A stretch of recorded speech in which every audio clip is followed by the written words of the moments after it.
مسلم کی ہے پہچان تحفہ ماہ رمضان، مومن کا ہے ایمان آیا ماہ رمضان، مسلم کی ہے پہچان تحفہ ماہ رمضان۔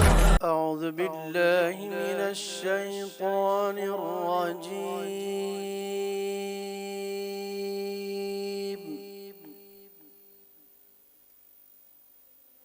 بسم اللہ الرحمن الرحیم۔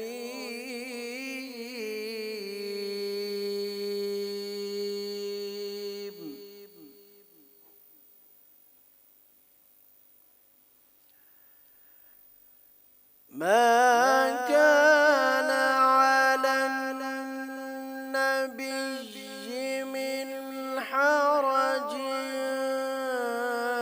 فيما فرض الله له،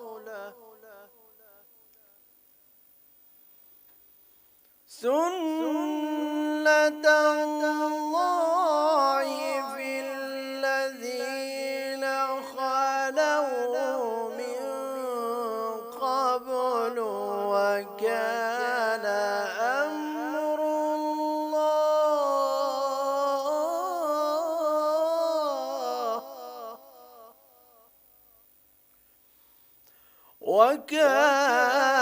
أمر الله قدرا مقدورا۔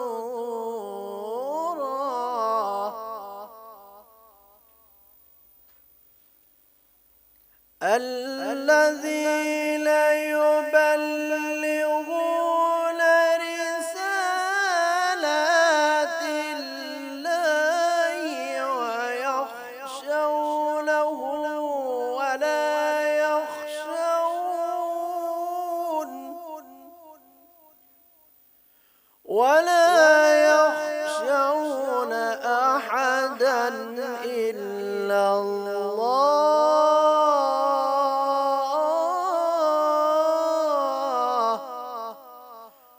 وكفى بالله حسيبا۔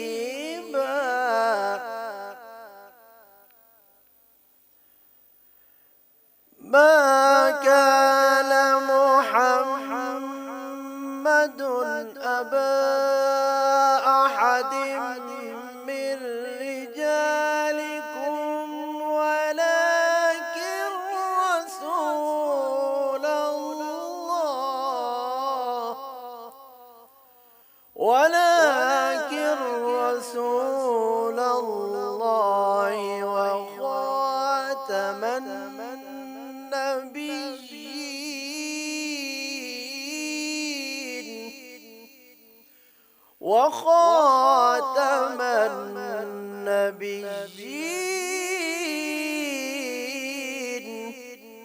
وخاتم النبيين وكان الله بكل شيء عليما۔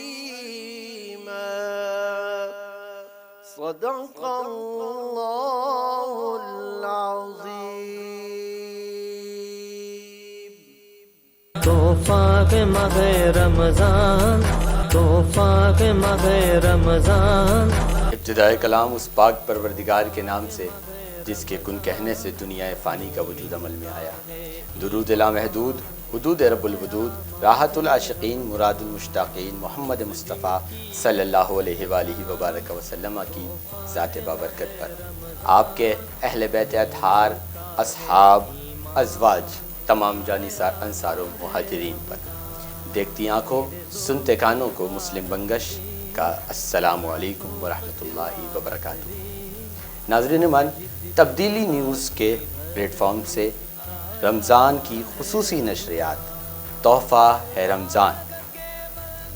ناظرین من، اس خوبصورت ٹرانسمیشن کو سجانے میں تبدیلی نیوز کے سی ای او جناب محمد نقاش انصاری صاحب کا بے حد کردار رہا ہے، اور آپ تک پہنچانے کے لیے تبدیلی نیوز کی پوری ٹیم اور تبدیلی نیوز کے بانی جناب محمد نقی ناز انصاری صاحب مرحوم، اللہ تعالیٰ آپ کے درجات بلند فرمائے۔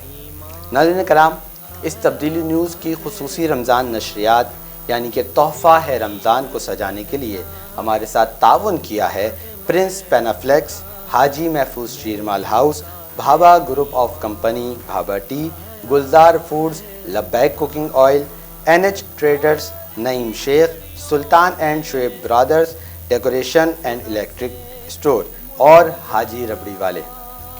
ناظرین من، رمضان المبارک کی رحمتوں کو سمیٹنے کے لیے یہ خوبصورت تحفہ ہے رمضان ٹرانسمیشن سجائی گئی ہے، اور جتنی ہی خوبصورت یہ تحفہ ہے رمضان ٹرانسمیشن آپ دیکھ رہے ہیں، اتنے ہی خوبصورت اور خوبصورت مہمان اس کے اندر جلوہ گر ہیں۔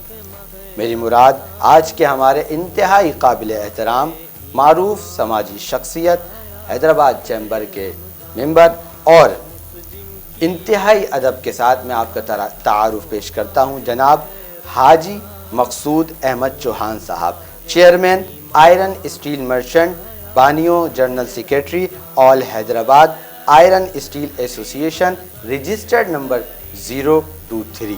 میں آپ کا بے حد مشکور ہوں حاجی صاحب۔ السلام علیکم ورحمۃ اللہ وبرکاتہ۔ وعلیکم السلام، آپ کا بہت بہت شکریہ کہ آپ نے اپنے نشریات میں مجھے مدعو کیا، اور آپ کا بے حد شکریہ کہ آپ اپنے قیمتی وقت میں سے وقت نکال کر یہاں تشریف لائے، اور آج اس یعنی کہ چوتھے روزے کے اندر اور اتنی سخت شیڈول کے اندر اور وقت افطار اب ہونے جائے گا، بعد نماز عصر سے جو ہماری خصوصی نشریات چل رہی ہے اس کے اندر آپ کو خوش آمدید کہتے ہیں۔ آپ کو شکریہ۔ انہی کے ساتھ انتہائی قابل احترام اور بے حد شفیق اور مہربان اور خوبصورت کے ساتھ ساتھ خوبصورت اور ایسا کلام کرنے والے کہ جو کلام کرتے ہیں تو لوگوں کے دلوں کے اندر اتر جاتا ہے، عالم نوجوان، فاضل جلیل اور حضرت علامہ مولانا محمد ابراہیم رضا قریشی اختری دامت برکاتہم العالیہ۔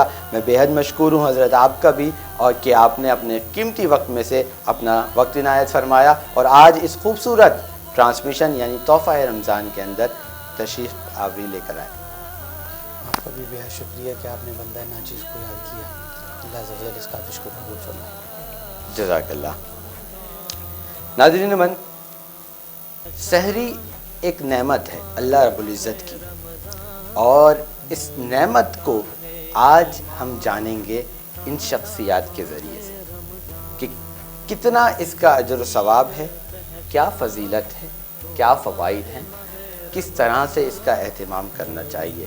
یعنی آج کا ہمارا موضوع سحری کے اوپر ہے، اور سحری پر بات کریں گے، اور بات کرنے کے لیے ہمارے ساتھ موجود ہیں حضرت علامہ ابراہیم رضا قریشی صاحب۔ میں حضرت سے بات کا آغاز کرتا ہوں کہ سحری کے کیا معنی ہیں؟ نحمدہ و نصلی علی رسولہ الکریم، اما بعد فاعوذ باللہ من الشیطان الرجیم، بسم اللہ الرحمن الرحیم، سبحانک اللہم و بحمدک لا الہ الا انت واستغفرک واتوب الیک۔ سحری در حقیقت سے نبی پاک علیہ الصلوۃ والسلام کی سنت سے تعبیر کیا گیا ہے، اور جس آخری پہر میں بندہ اٹھ کر ایک کھانے کا اہتمام کرتا ہے، اور پھر اللہ عز و جل کی رضا اور اس کی للہیت بندے کو مقصود ہوتی ہے، تو وہ اس آخری پہر میں اٹھ کر جب ایک مخصوص وقت کے اندر کھانا کھاتا ہے تو در حقیقت وہ کھانا کھانا اس کے لیے عبادت بن جاتا ہے۔ اور نبی رحمت صلی اللہ تعالیٰ علیہ وسلم نے ارشاد فرمایا کہ سحری کرو اگرچہ ایک کھجور ہی کیوں نہ۔ وجہ یہ ہے کہ یہود و نصارہ جو ہے وہ اگر روزہ رکھا کرتے تو سحری سے اجتناب کرتے، اور پورا دن وہ اسی طرح گزار دیتے کہ جو رات کو کھایا ہے وہی ہمارا جو روزے کا مقصد بن جائے گا، تو انہیں سحری سے کوفت ہوا کرتی تھی۔ تو ان کی مخالفت کرنے کے لیے جان عالم نے ارشاد فرمایا کہ بندہ سحری لازمی کرے اگرچہ ایک کھجور ہی کیوں نہ ہو۔ پھر آگے مزید ارشاد فرمایا گیا کہ یہ سحری کرنا بندے کے لیے عبادت بن جائے گا، کیونکہ ایک بندے کی عام روٹین ہے کہ وہ 9 بجے اٹھ کر کھائے، 10 بجے کھائے، 7 بجے کھائے، لیکن وہ ایک وقت سے ہٹ کر اپنی رب کی رضا کے لیے کھانا کھا رہا ہے، تو اب وہ یہ کھانا کھانا اور اس کا ٹائم ٹیبل چینج کرنا اس کے رب کی رضا کے لیے ہے. تو اب وہ اس پہر میں اٹھ کر کھائے گا تو اللہ ضبط اسے عبادت کا ثواب عطا فرمائے گا. تو حقیقت میں یہ کہ اب یہ کھانا اس کے لیے عبادت بن جائے گا. ٹھیک ہے, میں حاجی صاحب کی جانب بڑھتا ہوں. حاجی صاحب, آپ کی سحری کا اہتمام کس طریقے سے کیا جاتا ہے؟ آپ کے ہاں کیا شیڈول ہے, کس طریقے سے؟ کیونکہ آپ آئرن اسٹیل مرچنٹ کے سے وابستہ ہیں اور یہاں پہ معاملات جو ہے دیکھے جاتے ہیں وہ بہت زیادہ سخت ہوتے ہیں, کیونکہ آپ لوگوں کا جو کام ہے صبح سے فیلڈ میں نکلنا, دکانوں پہ اور تمام تر چیزیں, تو سحری کا اہتمام کم کیا جاتا ہے یا بہت زیادہ کر لیا جاتا ہے؟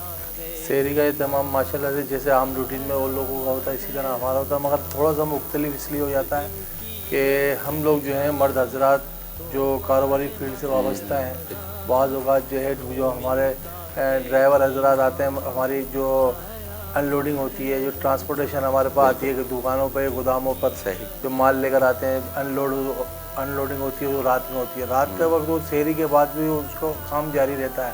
تو بعض اوقات ایسا بھی ہوتا ہے ہم اپنے ڈرائیور حضرات کے ساتھ بھی سحری کر رہے ہوتے ہیں, لیبر بھی ہمارے ساتھ موجود ہوتی ہے. کم و بیش مہینے میں 10-12 دفعہ یا 8 دفعہ یا 10 دفعہ اس طرح سے ہوتا ہے اکثر بیشتر نا. تو پوری رات جاگتے ہیں مطلب کام کے سلسلے میں, اور پھر سحری کا اہتمام؟ ہمارے یہاں جو روٹین ہے اہل علاقہ میں, جو اہل علاقہ مکین ہے وہ, یا ہم اس میں ہم بھی شامل ہیں. صحیح. تو زیادہ تر لوگ جو ہے نا رات جاگ کر گزارتے ہیں. رمضان کے ماہ میں جو ہے نا زیادہ لوگ رات جاگ کر گزارتے ہیں. تو اس میں جو ہے نوجوان جو ہے منچلے نوجوان جو ہے تو بائک رائڈنگ کر رہے ہوتے ہیں یا پھر کرکٹ کھیل رہے ہوتے ہیں. تو زیادہ تر لوگ بزرگ حضرات جو ہیں وہ اپنے احترام میں جو ہے وہ تو جا کر سو جاتے ہیں یا سحری کے وقت اٹھتے ہیں. صحیح. یعنی کہ آپ لوگوں کی سحری اپنے مزدوروں کے ساتھ اور ایک اچھا عمل ہے اور تمام تر لوگوں کے ساتھ ہوتی ہے. تو حاجی صاحب, یہ کہ آئرن اسٹیل مرچنٹ اس کے اصل معاملات کیا ہیں؟ آئرن اسٹیل مرچنٹ کے اصل معاملات ہماری ایک ایسوسیشن ہے جو لوہا مارکیٹ کے ریپریزنٹیشن کرتی ہے, اس کی نمائندگی کرتی ہے. صحیح. لوہا مارکیٹ, اس کے علاوہ جو ہے ہم اپنے تمام لوہے کے کاروبار سے وابستہ لوگ جو حیدرآباد کے ڈسٹرکٹ میں ہیں ہم ان کی نمائندگی کرتے ہیں. مگر اسپیشلی جو ہے ہم زیادہ تر اپنی لوہا مارکیٹ کو ہی اس کی نمائندگی کر رہے ہیں. ان کے جو مسائل ہوتے ہیں, اجتماعی مسائل ہیں, وہ ان کو حل کرنا ہماری کاوشیں ہیں, جو ہم اس کے پلیٹ فارم کو استعمال کرتے ہوئے مشکلات کو حل کر رہے ہیں. اس کے اندر صرف حیدرآباد سٹی آ رہا ہے یا ڈسٹرکٹ آپ نے ابھی؟ اس میں حیدرآباد پورا ڈسٹرکٹ آتا ہے جو ہم نے اپنے آپ کو. کون کون سے ایریاز آ جاتے ہیں اس میں؟ جو ایریاز ہیں اس میں تمام چاروں تعلقے ہیں, مگر ہماری کوشش ہے کہ ہم اپنی لوہا مارکیٹ کو ہی جو ایک مخصوص ہے اس کی ہی نمائندگی کر رہے ہیں. اگر کسی کا مسئلہ ٹنڈو جام سے بھی آ جاتا ہے, اگر وہ لوہے کے کاروبار سے وابستہ ہے, چاہے سے وہ قاسم آباد سے ہے, چاہے سے وہ لطیف آباد تعلقے سے ہے, چاہے حیدرآباد سٹی تعلقے سے ہے, ہم اس کی کوشش کرتے ہیں کہ ان دکاندار ہے یا کو مل اونر ہے یا کارخانے دار ہے, ہماری کوشش ہوتی ہے اس کا مسئلہ ہم حل کرائیں. کیونکہ ہماری کوشش ہے جو ہمارا دکاندار جو ہمارا ممبر نہیں بھی ہے تو ہماری کوشش ہے کہ ہم اس کا مسئلہ حل کرائیں. جائز معاملات کو ہم بہت اچھی طرح سے خوش سلوکی سے حل کر رہے ہیں, چاہے کسی بھی ڈپارٹمنٹ سے وہ مسئلہ ہمارے دکاندار ممبر کو یا کسی بھی لوہے والے کو پیش آتا ہے. ہم آگے صف اول کھڑے ہو کے اس کے ساتھ شانہ بشانہ اس کے ساتھ کھڑے ہو کے لوگوں کے ساتھ فیلڈ میں رہتے ہیں اور پھر اس طریقے سے کام کرتے ہیں. ابھی پچھلے کچھ عرصے قبل جو ہے نا لوہا مارکیٹ سے ہٹ کر میں بات کروں گا, سائڈ لمیٹڈ کی دو مل اونر تھے, ان کا مسئلہ تھا, ہم نے خوبی اس کو حل کیا. تعلقات کی بنیاد الحمدللہ. صحیح ماشاءاللہ. لطیف آباد کا ایک ایشو تھا, وہ ہم نے اس کو حل کیا.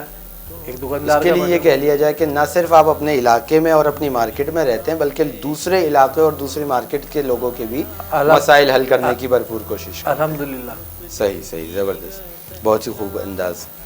اچھا, تو اس کے اندر جو ہے آپ کو حکومت کسی طرح کا سپورٹ کرتی ہے؟ کیونکہ میں جہاں تک جانتا ہوں آپ لوگ حکومت کو سپورٹ کرتے ہیں, لیکن کچھ ایسے معاملات ہوتے ہیں ہر بندے کے اندر حکومت کی انٹرفیرنس ضروری ہوتی ہے, جیسے آپ کی گاڑیاں آنا شہر کے اندر, اس میں آپ کو حکومت کے ساتھ چیزیں درکار ہوتی ہیں, حکومت سے ٹائمنگ وغیرہ کا سلسلہ ہوتا ہے.